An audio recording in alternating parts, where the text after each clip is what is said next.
Hello there. Today is International Women's Day, so I would like to wish all of my ladies a happy Women's Day. And I'm trying not to be too ambitious with this video and do the whole two-camera thing, even though I know you don't care, but I'm like in this whole learning process. And because I want to try to get this up today, so I'm going to try to keep this simple. I will try not to be too verbose. Yeah, that being said, you know this is going to end up being a way long video because today I am answering your questions. A couple of days ago, I had a sty on my eye and couldn't wear makeup, and so I thought this might be a good time to do an Ask Me Anything. And you gave me a whole bunch of awesome questions, so today I'm going to answer them. Still don't really have much makeup on. I have a little stuff on my face. Just a little concealer under my eyes and a little bit of foundation and powder and some lips. But no eye makeup because even though the sty is a lot better, we don't want to push it just yet. And yes, all the brushes were washed. Mascara was tossed. Eyeliner was sanitized with the alcohol. Blah, blah, blah, blah, blah. Let's get to the question, shall we? Because this is going to be probably a lengthy video. If it's too long, I'll chop it up into two pieces. First question from Tressa is, she says she has a very small cooking channel. Awesome, that's lovely. That's fantastic, I have to check it out. My question is, how can you talk to the camera so well? She gets nervous. Well, practice. I've done talking to a camera for a lot of years. Plus I had to, when I was selling blenders years ago, I had to talk on a microphone for 11 hours a day. And you know, you really learn a lot when you do something like that. I like to think that all of our experiences in life sort of prepare us for what we're meant to do. And I feel like as much as I didn't enjoy that job, I feel like it taught me so much. I edit my videos. I'm sure you edit your videos. They're not just one stream. Remember that you're the one in control. You're editing. If you bobble, if you say something that doesn't come out right, if you don't like it, you can edit it out. I frequently will watch my videos, and the reason I don't really like to have somebody else edit my videos is only I know exactly what I mean. Sometimes I will have a phrase or a sentence or something that makes absolute sense to me, but when I watch it and I listen to myself, I go, ooh, that could easily be misconstrued, and I will choose to edit it out because I want to be very clear all the time. So just know that if you're making a video, go ahead, F up, make mistakes. You can cut them out. You're in charge. You're in control. A lot of people tend to feel like the camera's taking something from them. Just remember, you're in charge. So I hope that helps. What is your boyfriend's age? My boyfriend, Howard, that was another question that I saw a few times. What's his name? His name is Howard. He is 59 and he is going to be turning 60 in a few months. A lot of people want to know how I met my honey. A lot of questions about my relationship. So let me just say stuff. That did not come out well at all. I should probably edit that out. So let me tell you all about this wonderful, wonderful human being that I was so fortunate to meet. I had a bunch of crappy relationships. I was in an 8-year on again, off again, mostly off relationship with a guy who was so mean to me. And I don't know why I accepted that, but I did again, and which was so devastating to my self-esteem. And he just got crueler and crueler as time went by. And then he would be breaking up with me, and then we'd get back together, and he'd break up with me, and it was always my fault. And he'd always have this litany of everything that I was wrong and horrible, and that really just sort of damaged my psyche. So I was single a bunch of times. I started dating somebody who I met on Bumble, and he was a nice man. And we had, a little thing for a couple of months that I shared with you. But he had an ex-wife that was going to definitely be a part of my life, and she had some psychotic behaviors that I didn't want to have in my life. So I said, thank you, no. Or, in the words of Ariana Grande, thank you, next. That all brings me up to meeting Howard. See, I told you this was going to be a long video because I'm so verbose. I also have an itchy eyebrow. We met on Bumble. Bumble is a dating app where women do the choosing, and women make the first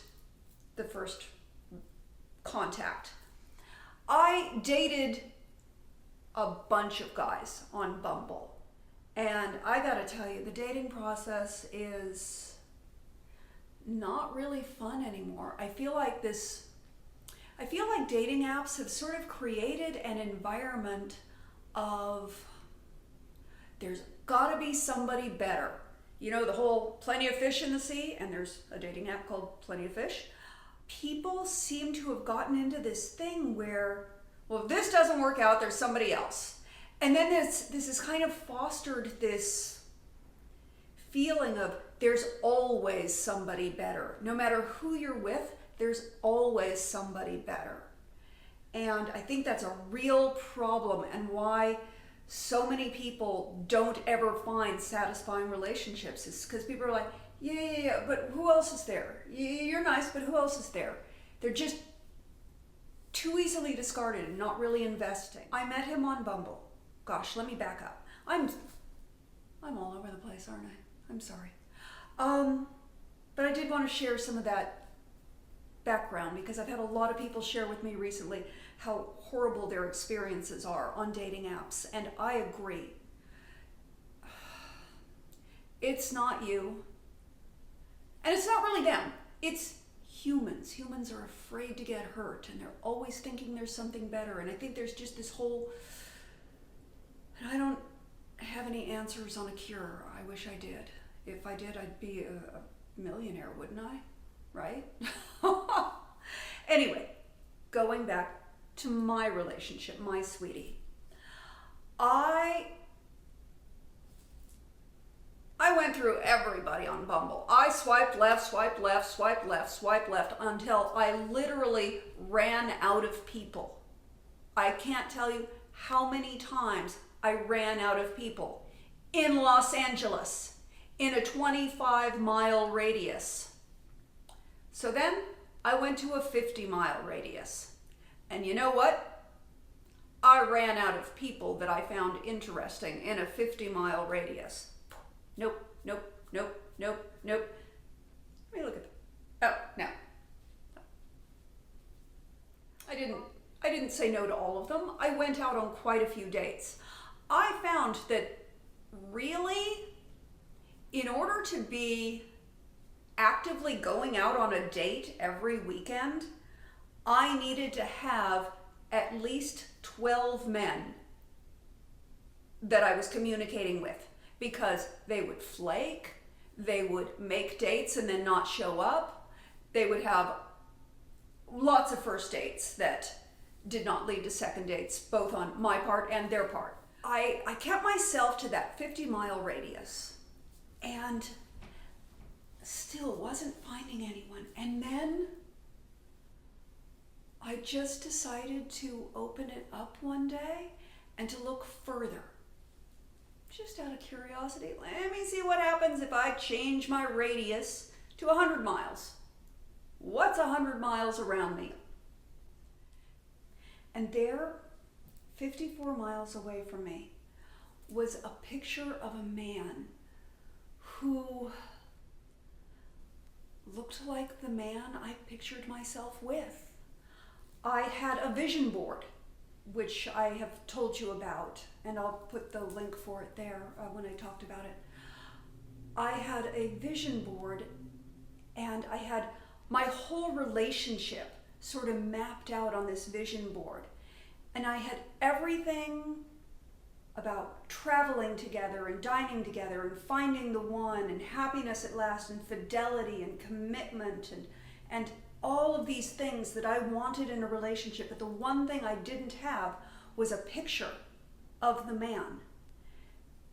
I went through a gazillion magazines looking for a man to just sort of like be the placeholder, to put as sort of like my image on the vision board. And I just couldn't find one. Nobody looked right to me.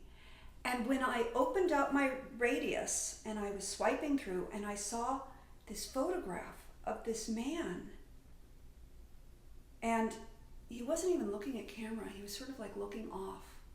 And I just saw the profile. And I went, that is somebody I can see myself with.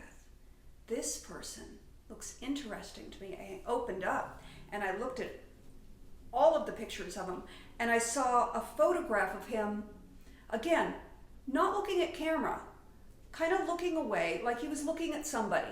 And he was in the middle of a laugh. You could see the mouth was open and the big smile. And I thought, what a fantastic smile. And the eyes were all crinkled up. And he had a big bag of soil amendment on his shoulder. And he had these beautiful arms that made it very clear he was in some good, serious shape. And I looked at that photo and I thought, he's happy. He's happy to be gardening. He's in really good shape. He's gardening. I'm a person who gardens. So to see a man who's happy, working in the garden, doing it himself, that's like, yes, please. So, yeah, that's how I met Howard. I reached out to him on Bumble, and he replied. And then I replied, and he replied, and we went back and forth on the app for a bit. Then we started talking on the phone. And we would speak on the phone. The first time we talked for an hour. And then we spoke again a few days later. And then a few days later. And we always talked for an hour, and then an hour and a half, and then 2 hours. And then we started talking every other day. And then we were talking every day. And we spoke almost every day on the phone for about, I'm going to say 6 weeks before we met, before we ever went on a first date. I was already falling for him before I ever even met him in person.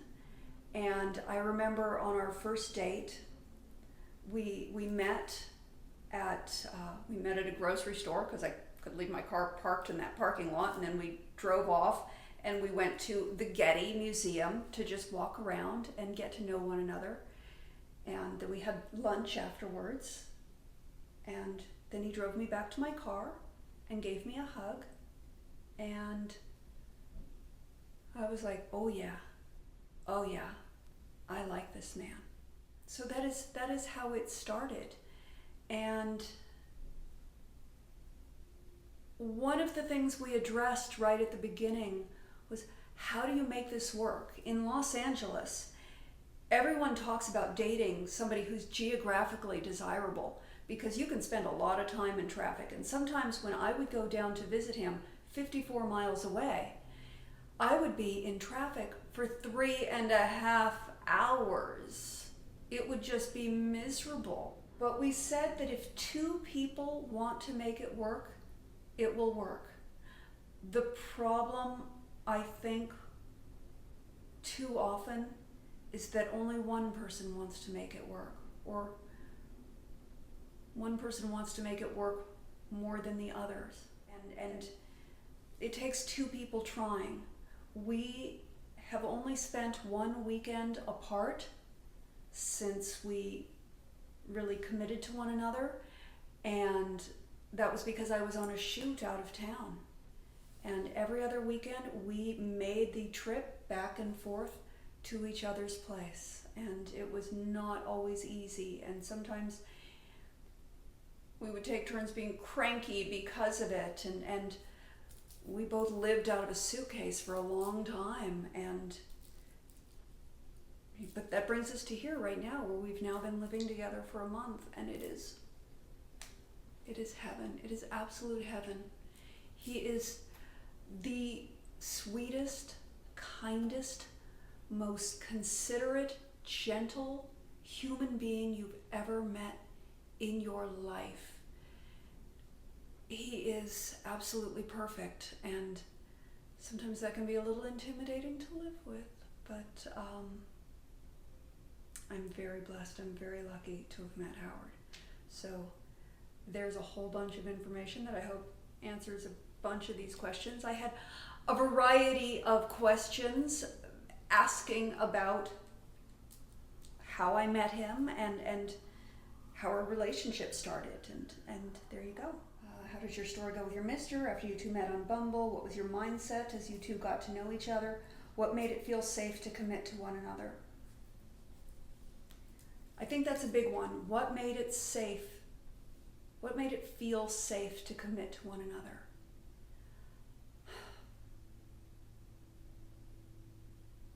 I think we just both laid it all bare. We fell in love. I mean, that day that we just really fell for each other. We went out of town and we were just sitting around and talking and laying and just talking about our families and what went right and what went wrong and growing up and all of those things. And you know, when you meet somebody who speaks to your soul, yeah. What made us feel safe committing to one another? I think that we were both willing to be vulnerable with one another. And I think that's tough because women are all too often more willing to be vulnerable than men are, I believe. Or we show our vulnerabilities in different ways, and that always becomes problematic. Is our relationship perfect? Yeah, actually it really is. It really is. And I kind of feel guilty saying that because I know not everybody's is, but it is. This is everything that I ever imagined, and it's everything that I didn't even believe was possible. So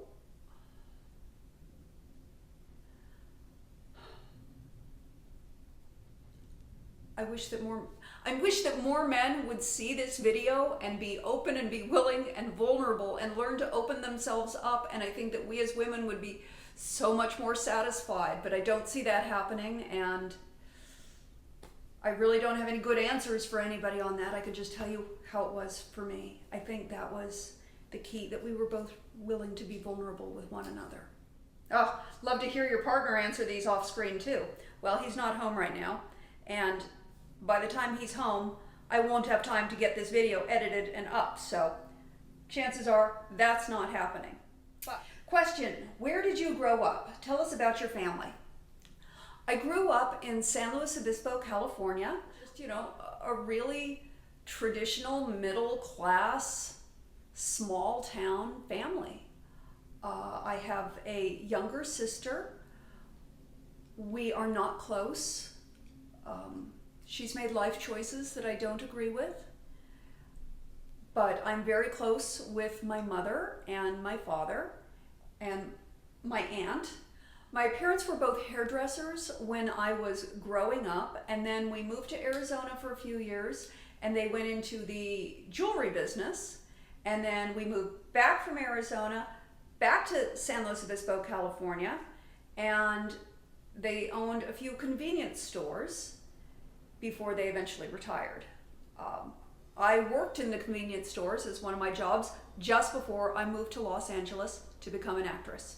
Follow-up. How is the post-move organization going? Yeah, how is that post-move organization going? Our section of the house is incredibly organized and tidy and nice and very comfortable. My area is not at all. And that is because I'm a lazy procrastinator. I'm honest. Yeah, my bathroom is still a mess. My office is a god-awful mess. And I don't know when it's going to stop being a mess. I should do it every day. What am I doing instead? I'm making a video. And then I'm editing a video. And then I'm going to the gym. And then I'm having dinner. And then I'm spending time with my sweetie. And then I'm going to sleep. And then tomorrow, that's pretty much what I'm doing again. I am not the neatest, tidiest person. Howard is. Yeah, there's some honesty for you. Apartment tour. Love to. It's not happening today. But yes, one of these days I will give you an apartment tour. You know, like when I clean up and get organized. So don't hold your breath. I'd like to know what you do for makeup when you have to wear makeup, but you have a blemish, cut, other situation where you want to keep the area clean. If I am not working or auditioning, I don't put any makeup on it. If I have a cut, I keep it clean. If I have a pimple, I keep it clean. I keep medicine on it. I do all those things. I do not put makeup on it. If I am working, all bets are off. If I am going to be in a TV commercial, or if I am going to be in a film or a TV show or anything where that image is going to live forever, put as much makeup on as you need to. Hide it as best you can. Do what you need to do. A lot of times, if it's something really bad or really fresh, we'll put like that new skin liquid bandage on it and then put makeup over that. It's not perfect, it's not ideal, but it works in a pinch. I don't recommend that. If you don't have to wear makeup on a blemish, please keep it clean. It's better than getting an infection. But yeah, for work, slap that stuff on. My question is, how is your acting career going? Amazing, and it sucks, and fabulous, and how come I don't have any auditions? And every day, it's a roller coaster ride. I have been complaining the last couple of weeks about not having enough auditions, and the auditions that I go on, the ones I've been getting, are not always right. It's interesting, the casting process. Because I have gray hair, the roles I frequently go out on are described as 60s to 70s. And it's a stab in the heart every time you are called in to play somebody 20 years older than your age. And when I don't get those jobs, I breathe a sigh of relief.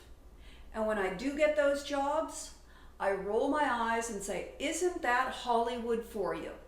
That's the reason that so many people feel like they are not allowed to age, because any 70-year-old woman who is seeing herself represented on TV is actually seeing a 53-year-old woman.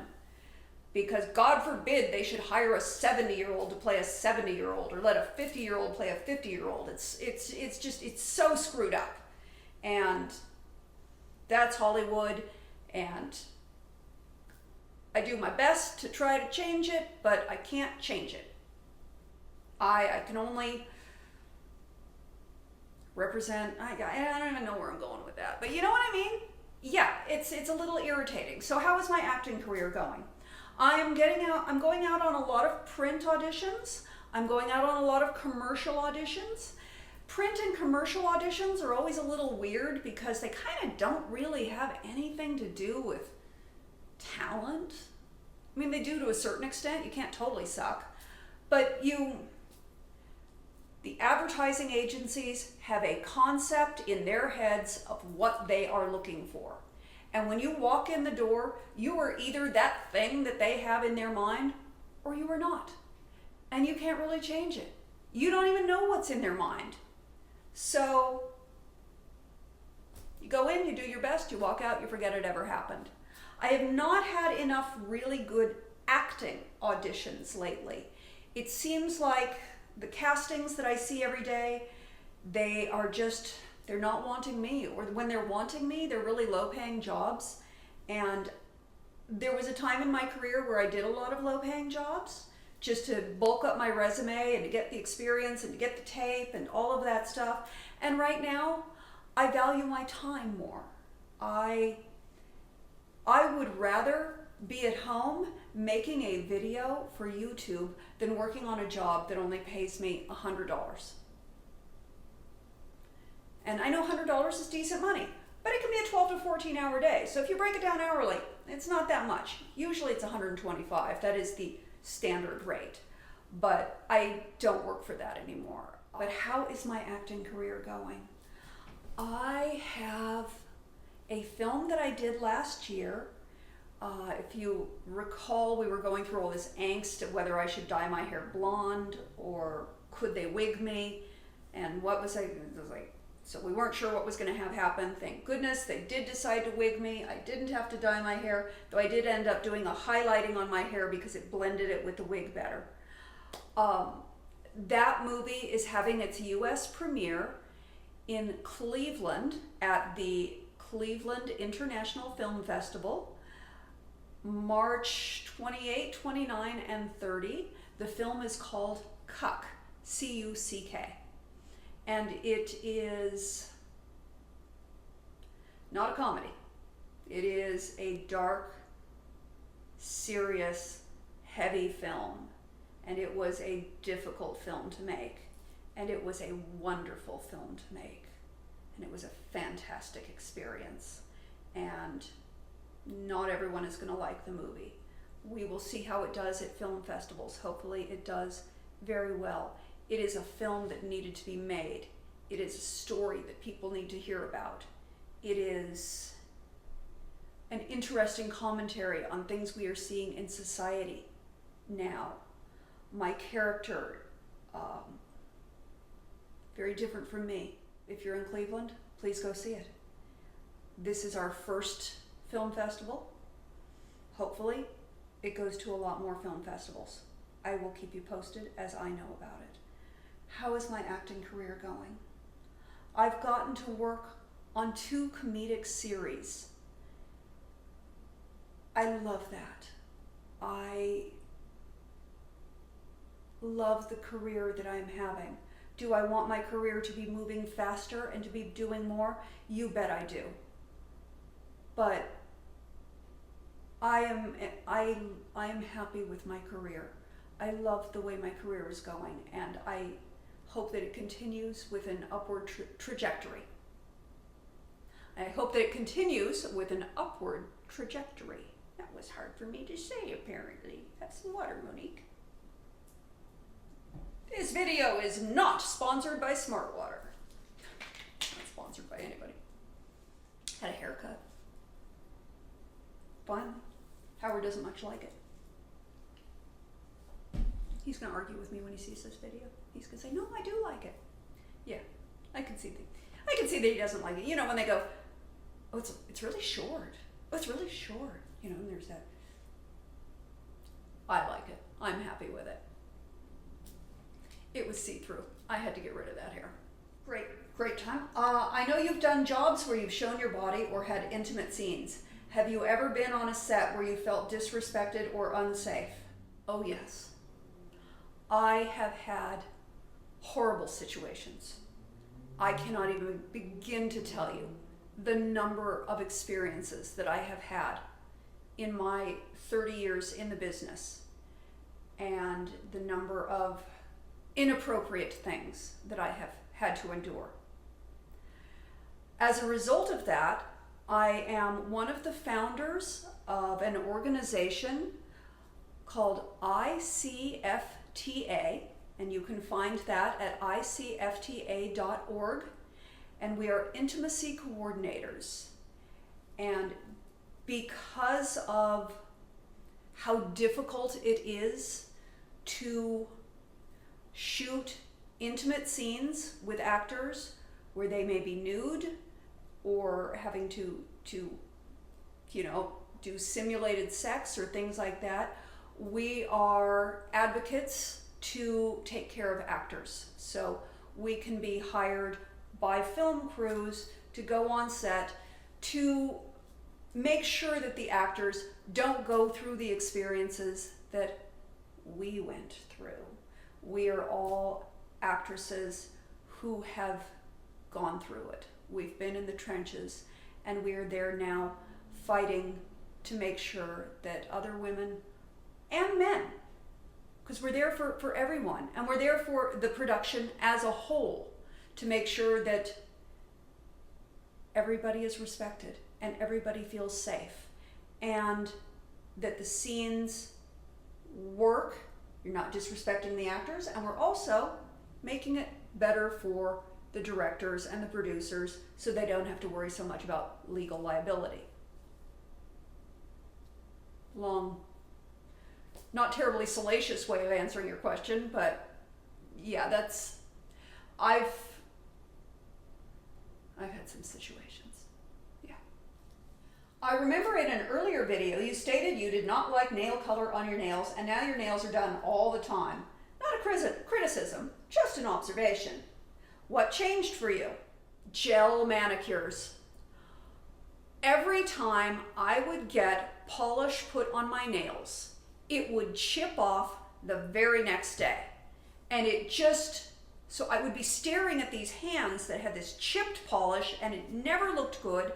My nails do not grow well. They're very thin, and so they would break off. Well, the gel polish keeps my nails from breaking. Well, not completely, but it gives them a little bit more strength, and it stays on my nail for 2 to 3 weeks. It started when I was on Magic Fun House, and we wanted to have my nails be red for the wedding scene.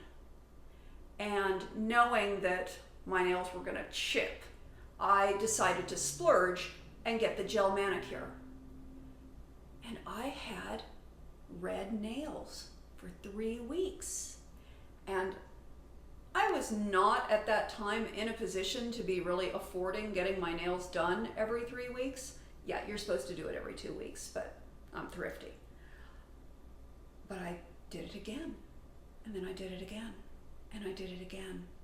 And I really have enjoyed having color on my nails, and I've enjoyed having my nails be a form of self-expression, and it's part of my wardrobe. And if I'm going to an event, I plan my nail color around what my outfit is, because I want that to be part of my style. So every time I get my nails done, it's like, what am I doing for the next 3 weeks? What color will that be?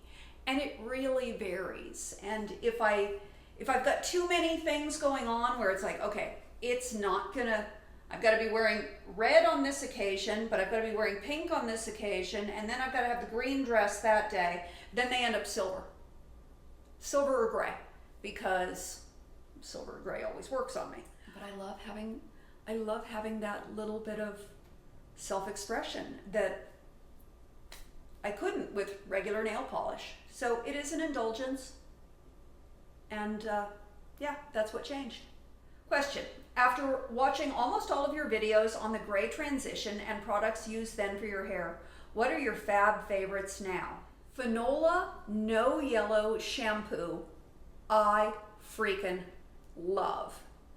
And really, that is the only gray hair product that I use on my hair. I use Olaplex number 3 to repair some of the damage from when I had my hair highlighted last year for that film, but that's not particular for gray hair.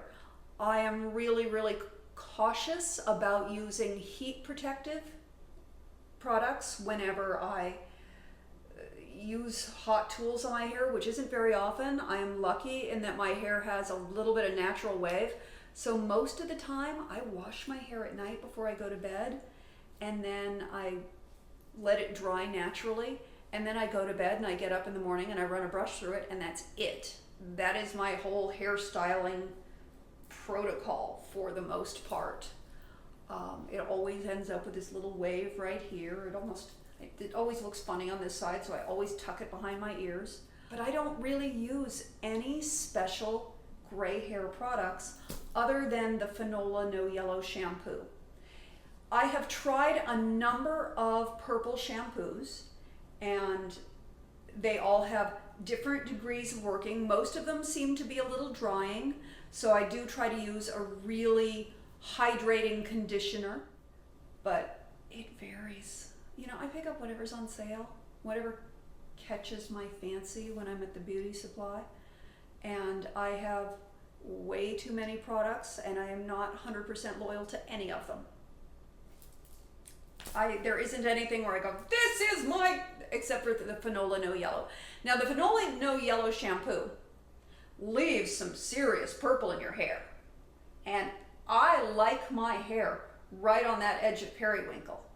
I am frequently at places, at auditions, at events and stuff. People look at me and they're like, your hair, it's kind of purple. I'm like, yeah, it is. But that's my own preference. I use it probably every shampoo, and then I take a day or two off. I would recommend it for most people about every 3 days or every third shampoo. That'll probably be adequate for most people. I get it on Amazon. I'll drop a link down below if I remember. Yeah, Fanola. It's awesome. Hey do you wear sunscreen? If so, watch your posture, Monique. Hey do you wear sunscreen? If so, what kind? Does it work well with your makeup? I wear a lot of different sunscreens. I've gotten a couple that are made by Biore that come from Japan, and I have found them on Amazon, and they are inexpensive and they seem to sink right into the skin, and I love them. Color Science has terrific sunscreen products. Color Science makes a powder. I use a lot of Color Science products because they have sunscreen in their lip gloss, they have sunscreen in their, under eye concealer, they have sunscreen. So I'm layering sunscreen in almost every product that I'm putting on. So there's a lot of sunscreen. But I have to say that my favorite sunscreen product is by Color Science, and it is a powder. And I love that because I can just keep it in my purse. And throughout the day, as I get a little shiny, I can just dust a little of that powder on. Or, sometimes you find yourself in a situation where it's like, ooh, all of a sudden I've got more sun than I was really anticipating. And I like being able to just dust a little extra sunscreen on. So yes to the sunscreen. Layer sunscreen in every part of your makeup, moisturizer. I get sunscreen. Is so much sunscreen. By the way, I had a vitamin D3 deficiency. I had to bump that up, and that might be because I've got so much sunscreen on. So I also have to take vitamin D3. How do you cope with being around young, beautiful people? Sometimes it gets a little annoying. I'm not gonna lie. I cope by doing my hair and doing my makeup and dressing far better than they do and showing them how it's supposed to be done. That's how I cope. And am I faking it? I am generally faking it. But hold your head high, show them how it's supposed to be done. That's the best way to cope. Will we ever get to see Howard? Yes, someday you will. And it's not all that far off, but I don't have an exact date for you yet. Howard has a job, and he needs to just stay off the radar. He needs to kind of stay out of the public eye. He doesn't even have any social media anywhere. He's not on anything. You can't Google him. He keeps a low profile. And, please respect that. I'm sure that many of you have jobs or you just as soon not be in the public eye. Not everybody wants to be in the public eye. Howard will come into videos eventually, but it's not going to be for a little bit, not until after he retires. I'd like to know what projects you are working on so I can keep an eye out. I'm not a horror fan at all, but I know you do other things. I do a lot of other things. I usually end up going to a lot of horror conventions and horror events, but I don't just do horror films. In fact, I do very few horror films. I try to do mostly comedy. Comedy is what's fun for me. Making people laugh is fun for me. I will try to keep you abreast of any projects as they come up. And, oh, hey, did I mention that my movie Cuck is premiering at the Cleveland International Film Festival, March 28, 29, and 30? Just saying. Okay, this is a long, detailed question. I would like to know more about your career and how you prepare for roles, and most of all, your reflections on living and working in LA for decades as a working actress. Any regrets, any fears, highs and lows, that sort of thing. Perhaps a comment or two about your observations regarding the Me Too movement. Oh, this is lovely. We live vicariously through you sometimes. And please keep your sweetheart a secret. You choose to share your life with us, and we love you for that. Your man does not. As long as he takes good care of you as a partner and you are happy and respected, then I am happy. You are not obligated to share him with us, but what the heck is that big round thing propped up against the wall that I actually have covered up today because I thought I'd get fancy and put the backdrop up. That big thing that you saw in the last video is Sequel's exercise wheel. And yes, we have it in our living area rather than, well, it just seemed like a good place for it. It worked, it fit well there. It's just a 2-bedroom apartment and it's got very limited closet space and it's kind of tough trying to find a home for everything. But that's Sequel's exercise wheel. As to all the career stuff, it's almost, I think I'm about 40 minutes into this video already, so it might be a bit much. The Me Too movement, as I said before, I've had a lot of experiences. I've had good experiences, I've had bad experiences, I've had really horrible experiences.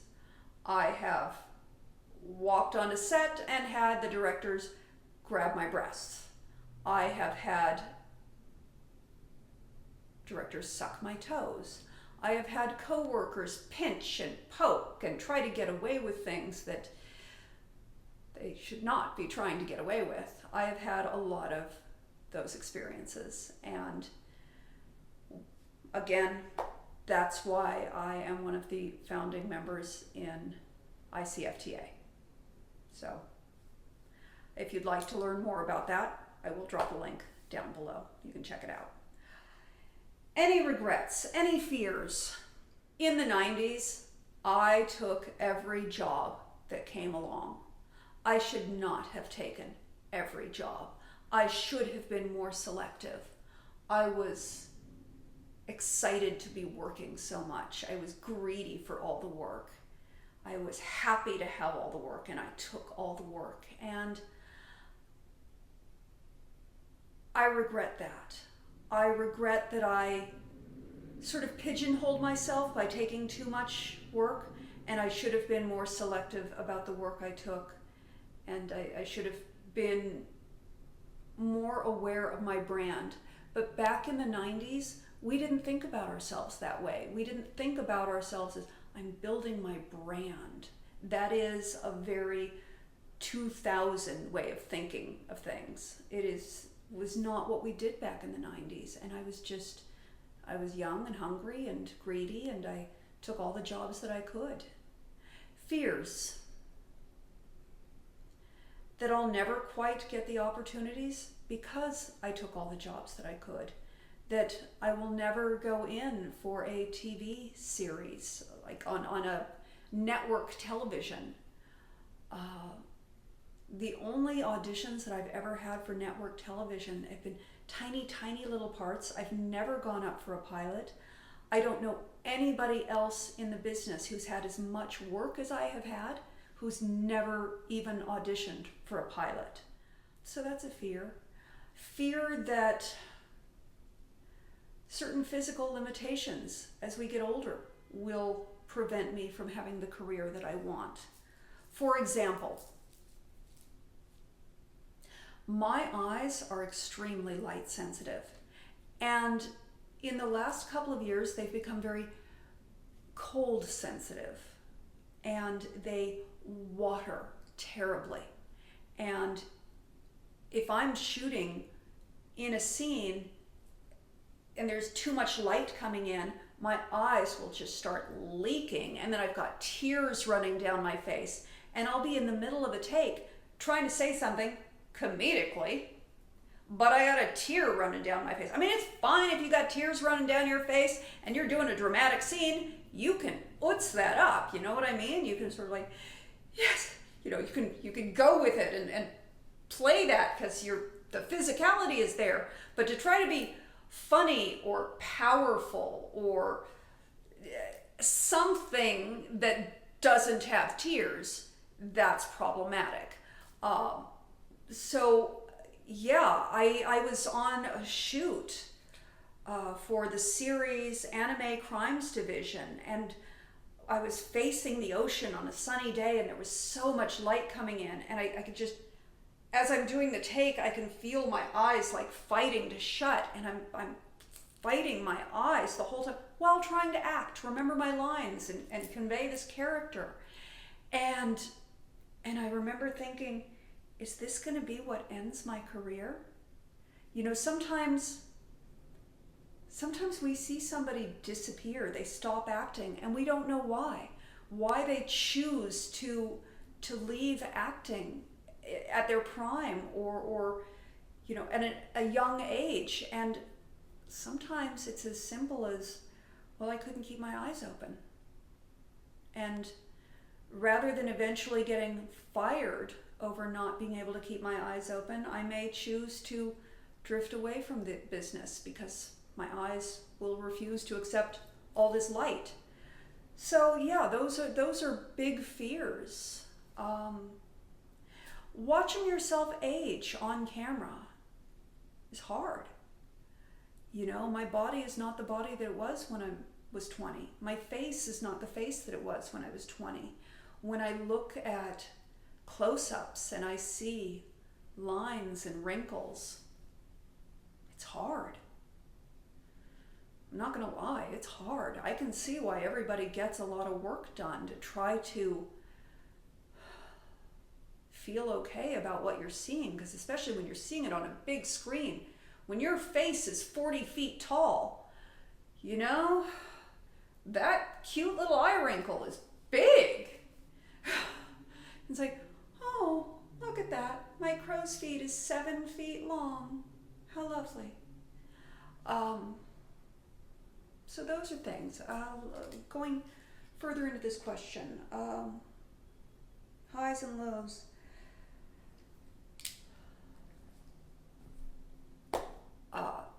That being said, I'm not going down the major cosmetic surgery route. Will I do things in the future? Yeah, of course I will. Because this is the first time I've ever been this age. And I'm seeing it for the first time. It's not like I've gotten to be 80 years old and then reversed back to 50 and said, oh, these are the things. You know, I'm learning as I go. And I will do things and I will make mistakes. And and I will go, oh, well, never doing that again. Or, yeah, I'm going to do more of that. I get Botox a couple of times a year.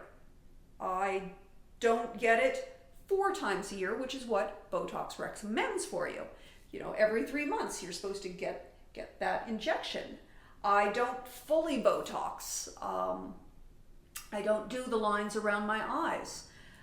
It's a lovely effect, but as much as I don't always want to have that wrinkle, I need to keep it real. And I will do a little bit of Botox here because I don't want to be frowning when I don't mean to be frowning. But I don't want to have that smooth, shiny forehead that has no wrinkles at all, because that's a little creepy looking. Anyway, it wasn't a plastic surgery question, but it all kind of goes in that. And the Me Too thing, yeah, asked and answered.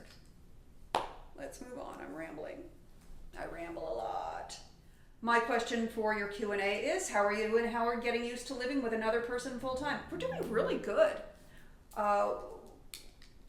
He fortunately works Monday through Friday, so I still have my space to myself. It's wonderful when he comes home. It's great to have somebody to work out with. It's wonderful. He fixes dinner for me because I'm not a cook. I'm very lazy. So we're really settling in nicely. It's really, really wonderful. We've had a couple of times where it's like, okay, I can see you need a little space right now. And generally that's me. It's not him, because he is just about the most perfect human being you've ever met, which is just disgusting. I am not. So when I get cranky and need space, he has been wonderful about observing it and saying, hey, I'm gonna go do this for a little while, and leaves me on my own. But we are adapting very well. It's really wonderful. Monique, which ring light do you use? I have a very small 5-inch one, but would like to get a bigger one like the one you have. And can you share the information on the microphone you use as well? I only use my cell phone, and sometimes I need better acoustics. Oh, I hear you. I use a newer ring light, and it is an 18-inch ring light, and it's available for Amazon. It's like $100 with a whole kit, and I have a hot shoe mount on it where I put my camera phone. I would like to eventually step up to using a real camera, but I'm a little intimidated by having to learn a whole new thing, so I just haven't done it, so I keep using my iPhone. The microphone is Apogee, and this is probably going to sound terrible, but let me see if I can show it to you.